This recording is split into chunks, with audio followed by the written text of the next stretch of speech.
নমস্কাৰ এই মুহূৰ্ত দিবলৈছো কেইবাটাও গুৰুত্বপূৰ্ণ খবৰ লগতে নিতো এনে ধৰণৰ বাতৰিসমূহ পাই থাকিবৰ বাবে আপোনালোকে চেনেলটো এবাৰ সাবস্ক্ৰাইব কৰি দিব জুবিনৰ শেষকৃত্যক লৈ নতুন পথ নিৰ্দেশনা জুবিনৰ শেষকৃত্য অনুষ্ঠানক লৈ প্ৰশাসনৰ বিশেষ পথ নিৰ্দেশনা কি নিয়মেৰে চলাচল কৰিব লাগিব যান-বাহন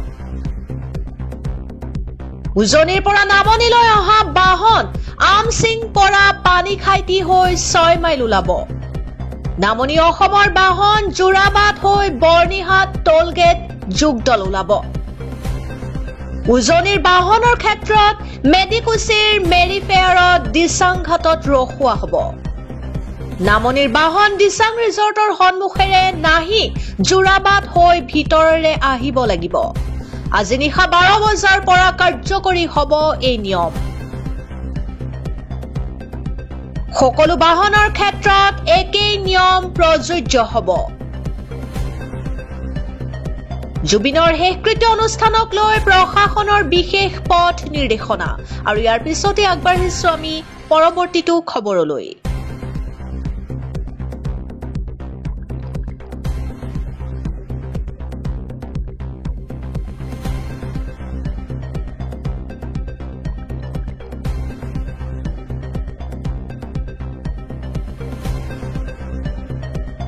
আকৌ মৰণোত্তৰ পৰীক্ষা হ'ব জুবিন গাৰ্গৰ আকৌ মৰণোত্তৰ পৰীক্ষা হ'ব জুবিন গাৰ্গৰ কাইলৈ পুৱা জিএমচিএইচত মৰণোত্তৰ পৰীক্ষা হ'ব জুবিনৰ 7:30 মৰণোত্তৰ পৰীক্ষাৰ বাবে নিয়া হ'ব জুবিনৰ পাৰ্থিৱ শৰীৰ মৰণোত্তৰ পৰীক্ষাৰ পাছত পুনৰ লৈ অনা হ'ব সৰু সজ্জাইলৈ তাৰ পাছত সৰু সজ্জাৰ পৰা 10 বজাত নিয়া হ'ব অন্ত্যেষ্টিক্ৰিয়াৰ বাবে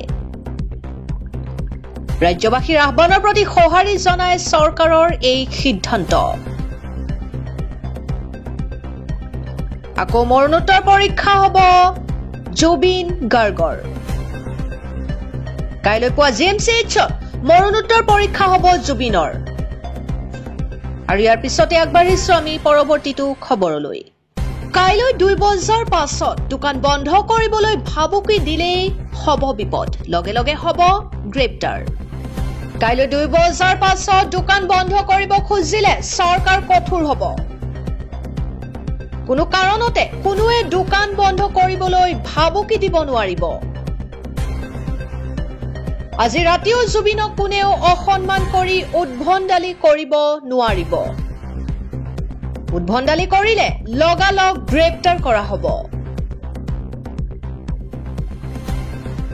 বিগত 2টা দিনত মানুহক অত্যাচাৰ কৰা সকলক গ্ৰেপ্তাৰ কৰা হ'ব সকলো ভিডিঅগ্ৰাফি আৰক্ষীৰ হাতত পৰিছে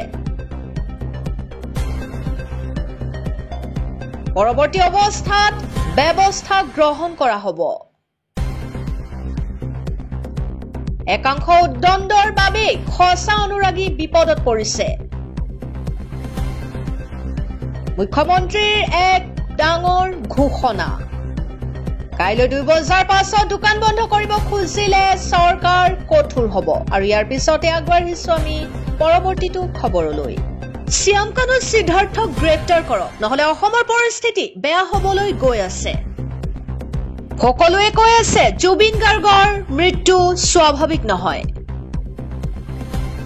শীঘ্ৰে গ্ৰেপ্তাৰ কৰক শ্যাম কানু মহন্ত আৰু মেনেজাৰ সিদ্ধাৰ্থ শৰ্মাক চৰকাৰে গ্ৰেপ্তাৰ নকৰিলে সিদ্ধাৰ্থ শৰ্মাই মাৰ খাব আমাৰ পৰা পইচাৰ জোৰত চৰম উদ্ভণ্ডালি কৰে মেনেজাৰ সিদ্ধাৰ্থ শৰ্মাই অনা অসমীয়া সিদ্ধাৰ্থৰ উদ্ভণ্ডালি আমি নামানো জুবিনৰ মৃত্যুৰ কাৰণে দায়ী টিমটো কেনেকৈ মুকলি আকাশৰ তলত জুবিনৰ ৰহস্যজনক মৃত্যুৰ সন্দৰ্ভত শৃংখল চলিহাৰ মন্তব্য আৰু ইয়াৰ পিছতে আগবাঢ়িছো আমি পৰৱৰ্তীটো খবৰলৈ সঞ্জীৱ নাৰায়ণ শেখৰ গোস্বামীৰ বিৰুদ্ধে গোচৰ মুখ্যমন্ত্ৰীৰ ব্যৱস্থা গ্ৰহণ জুবিনৰ ৰহস্য মৃত্যুক লৈ আৰু দুজনৰ বিৰুদ্ধে গোচৰ নতুনকৈ সঞ্জীৱ নাৰায়ণ আৰু শেখৰ গোস্বামীৰ বিৰুদ্ধে গোচৰ ৰুজু ইয়াৰ পূৰ্বে শ্যাম কানু মহন্ত আৰু সিদ্ধাৰ্থ শৰ্মাৰ বাহিৰে ৰুজু হৈছিল গোচৰ ৰাইজৰ দলৰ ভগ্নী সংগঠনৰ দ্বাৰা এই গোচৰ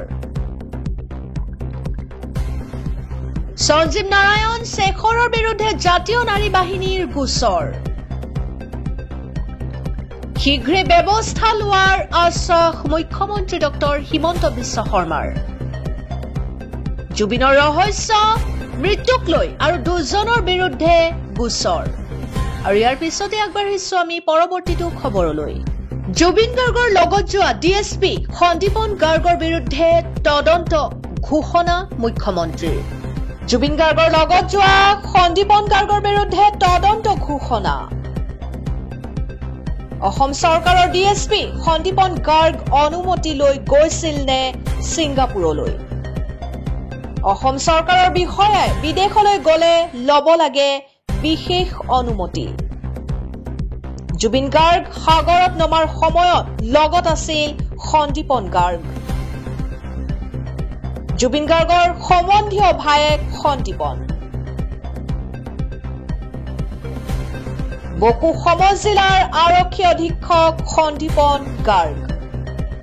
সন্দীপন গাৰ্গক লৈ মুখ্যমন্ত্ৰীৰ এক ডাঙৰ মন্তব্য জুবিন গাৰ্গৰ লগত যোৱা সন্দীপন গাৰ্গৰ বিৰুদ্ধে তদন্ত ঘোষণা অসম চৰকাৰৰ ডিএছপি সন্দীপন গাৰ্গ অনুমতি লৈ গৈছিল নে ছিংগাপুৰলৈ আৰু ইয়াৰ পিছতে আগবাঢ়িছো আমি পৰৱৰ্তীটো খবৰলৈ গৰিমা হত্যা গাৰ্গক লৈ একাংশই কৰিছে বিৰূপ মন্তব্য জুবিন জীয়াই থকা হলে কষ্ট পালেহেঁতেন গৰিমা হত্যা গাৰ্গক লৈ সামাজিক মাধ্যমত একাংশই বিৰূপ মন্তব্য কৰিছিল জুবিন গাৰ্গৰ পত্নীক লৈ যি কথা লিখা হৈছে সেয়া সঁচাকৈ অশুভনীয়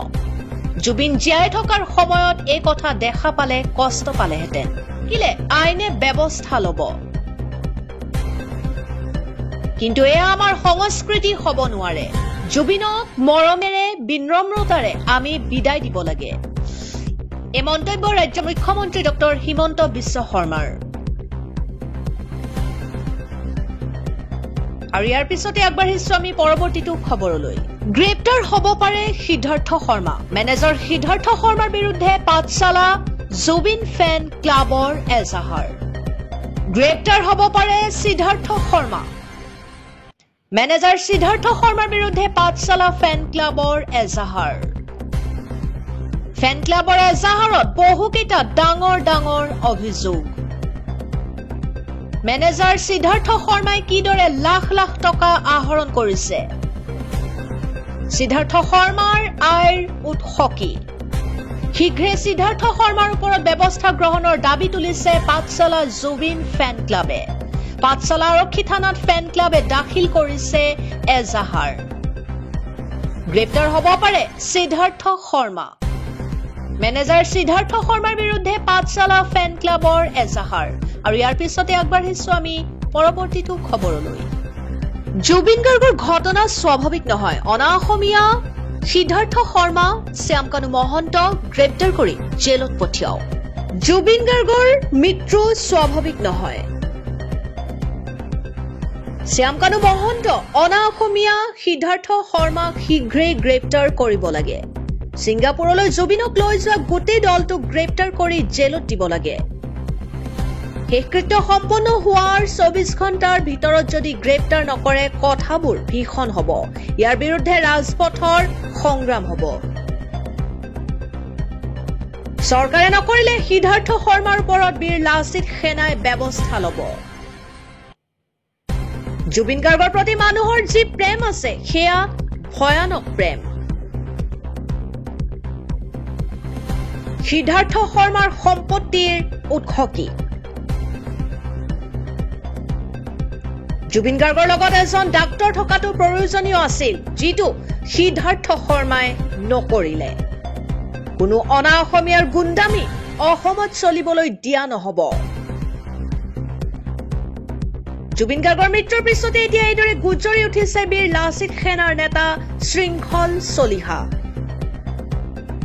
আৰু ইয়াৰ পিছতে আগবাঢ়িছো আমি পৰৱৰ্তীটো খবৰলৈ। পুনৰবাৰ জুবিন গাৰ্গৰ মৰণোত্তৰ পৰীক্ষাৰ সিদ্ধান্তৰ বিৰোধিতা গৌৰৱ গগৈৰ। অসম প্ৰদেশ কংগ্ৰেছ কমিটিৰ সভাপতি গৌৰৱ গগৈ অসমৰ হিয়াৰামঠো জুবিন গাৰ্গৰ আধ্যাত্মিক অন্তিম যাত্ৰাৰ প্ৰাক মুহূৰ্তত দ্বিতীয়বাৰ মৰণোত্তৰ পৰীক্ষা কৰিবলৈ লোৱা সিদ্ধান্তক লৈ আপত্তি কৰিছে।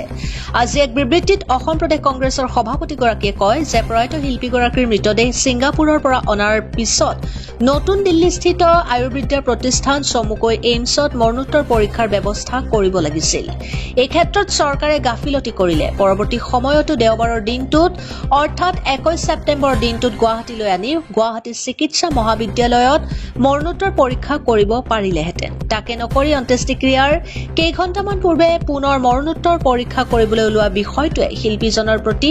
আধ্যাত্মিক সন্মান প্ৰদৰ্শন কৰা নহ'ব। বিষয়টোৰ আধ্যাত্মিক গুৰুত্ব বিবেচনা কৰিবলৈ চৰকাৰক আহ্বান জনাইছে প্ৰদেশ কংগ্ৰেছৰ সভাপতিগৰাকীয়ে।